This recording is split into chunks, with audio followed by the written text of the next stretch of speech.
Hi all, നമുക്കിന്ന് ജന്തുകോശത്തിൻ്റെ ചെറിയൊരു ഘടന പഠിച്ചാലോ? ജന്തുകോശത്തിൻ്റെ ഏറ്റവും പുറമെ ആവരണം പോലെ കാണപ്പെടുന്ന ഒരു ഭാഗമാണ് കോശസ്തരം എന്ന് പറയുന്നത്. കോശസ്തരത്തെ വിളിക്കുന്ന മറ്റൊരു പേരാണ് പ്ലാസ്മ മെംബ്രെയിൻ. ഇനി അതിനുള്ളിലെ നമ്മുടെ ഫേനം, റൈബോസോം, മൈറ്റോകോൺട്രിയ, എൻഡോപ്ലാസ്മിക് റെറ്റിക്കുലം എന്നിങ്ങനെ എല്ലാവരും കാണപ്പെടുന്ന ഭാഗമാണ് കോശദ്രവ്യം അല്ലെങ്കിൽ സൈറ്റോപ്ലാസം എന്ന് പറയുന്നു.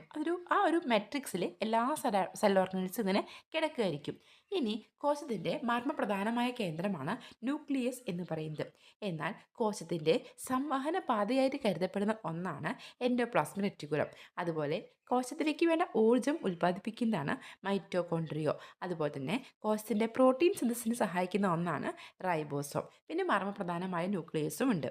അപ്പോൾ ജന്തുകോശത്തിൻ്റെ ഒരു ഘടന പഠിച്ചില്ലേ? പിന്നെ ജന്തുകോശത്തിൽ എന്തില്ല?